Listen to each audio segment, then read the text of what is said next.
Au déclin de l'ombre, lorsque l'âme de la forêt retient son souffle, la mémoire se fait voix. Masapoe,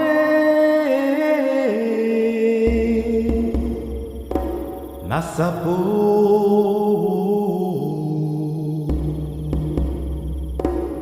Masapoe, Masapoe, Oyokani.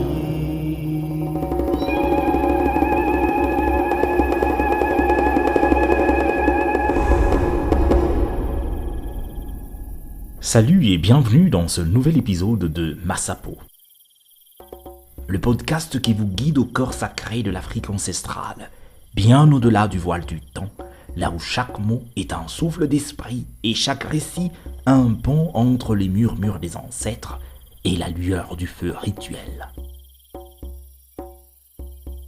Moi, c'est Fabrice Bakebezola et je serai votre guide tout au long de ce merveilleux voyage.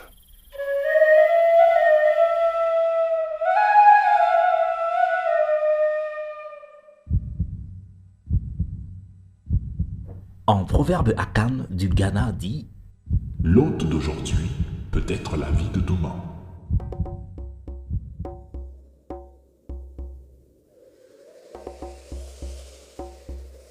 L'histoire d'aujourd'hui s'intitule « Les dons de la vie » et nous vient du Ghana. Un jour, quand le soleil n'avait pas encore décidé s'il devait rester ou partir, la vie se mit en chemin. Elle prit l'apparence d'un jeune homme d'une grande beauté, avec des pas légers comme la poussière sur la route, et elle commença à parcourir le monde. On dit que lorsqu'elle passait, l'air devenait plus silencieux et que les oiseaux s'arrêtaient de chanter, ne serait-ce qu'un instant.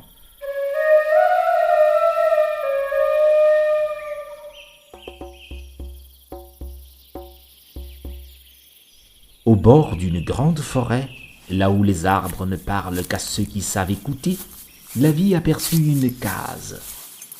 Elle était vieille, fatiguée comme si elle avait vu trop de saisons, beaucoup trop. Elle frappa et entra.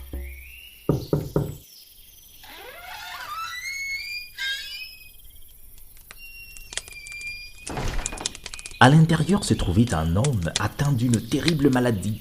Ses membres étaient enflés, déformés, et chacun de ses mouvements lui semblait une montagne à gravir. Sa respiration était lourde et ses yeux pleins de douleur. Lorsqu'il vit le jeune homme, il murmura « Oh, quel bon vent t'a conduit jusqu'ici. Qui es-tu, étranger ?»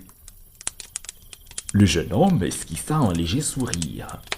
Sa voix était calme, profonde, comme une eau qui coule sous la terre. « Je suis la vie. Certains me reconnaissent quand je viens, mais pas quand je reviens. Je vais et je viens, et je reviendrai par ici dans 7 ans. Dis-moi, pourquoi souffres-tu tant ? »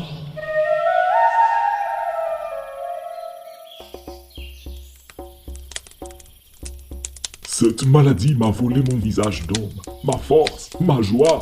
Je ne sais plus qui je suis.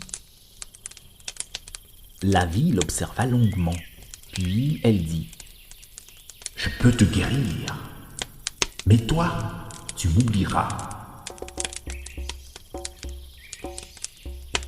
Il y eut un silence, un long silence, puis l'homme répondit « Non, non, non, non, non, non, non. Celui qui me rendra la joie vivra à jamais de mon cœur. » Alors la vie prit une poudre mystérieuse, fine comme un rêve, et la souffla sur son corps.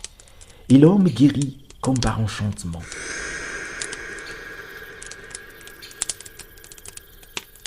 La vie sortit et reprit sa route.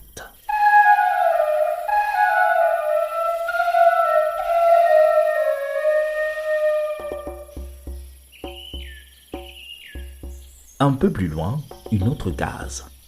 Un lépreux y vivait, isolé du monde. Lorsqu'il vit le jeune homme, il s'écria « Béni sois-tu, Toi qui viens jusqu'à moi, dis-moi ton nom. Je suis la vie et je veux te guérir. Mais toi, te souviendras-tu de moi?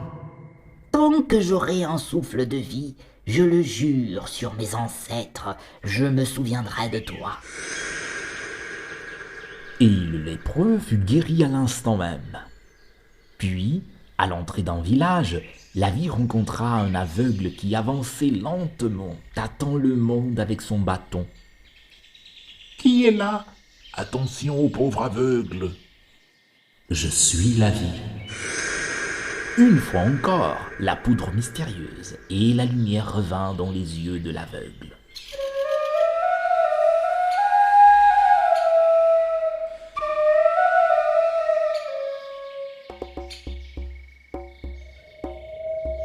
Sept années passèrent. 7 saisons de pluie, 7 saisons de soleil. Et la vie revint. Mais cette fois, elle revint cachée. Elle se présenta sous l'apparence d'un aveugle. Des pas hésitants, un visage éteint.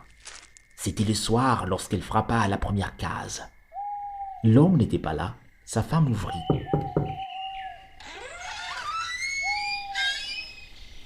Pitié, je connais ton mari. Il me suffit d'un peu d'eau. La femme grommela quelques insultes. Agacée, elle lui dit: Mon mari est un imbécile, il accueille n'importe qui. Elle lui donna de l'eau sale, sans même daigner le regarder.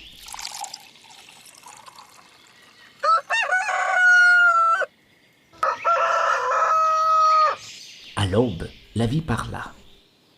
Ne te l'avais-je pas dit? Certains reconnaissent la vie quand elle vient, mais pas quand elle revient. Et la cécité revint dans les yeux de l'homme.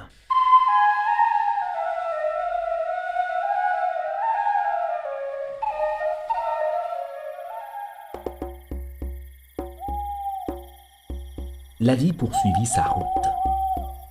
Elle se couvrit de plaies et retourna chez le lépreux guéri. Elle frappa. Mais la porte resta fermée.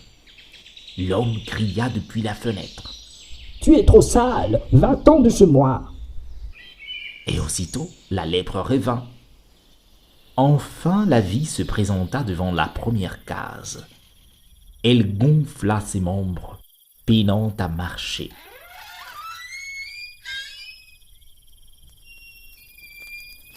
Bon homme, un peu de réconfort.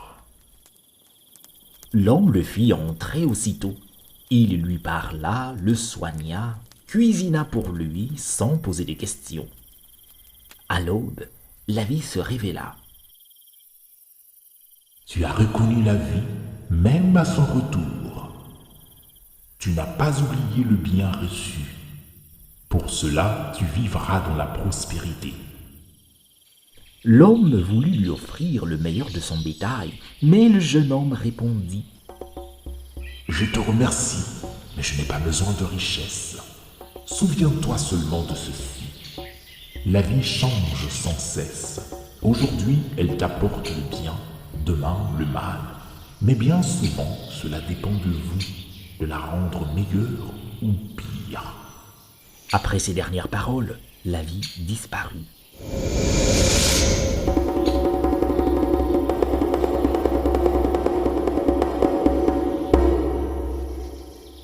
Et les tambours se taisent, le feu s'éteint lentement, mais la voix des contes ne s'endort jamais. Chers amis, merci d'être restés à mes côtés près du feu. Si ce voyage vous a plu, ne le laissez pas se perdre dans le vent. Suivez Massapo, laissez-moi un commentaire, partagez ce récit avec ceux que vous aimez. Et si vous le pouvez, soutenez-moi en cliquant sur l'un des liens dans la bio. Car chaque geste, si minime soit-il, est une étincelle qui maintient vivante la voix des ancêtres. Et grâce à vous, Massapo pourra continuer à offrir ombre, sagesse et espérance. À la prochaine histoire, sous un ciel constellé d'étoiles.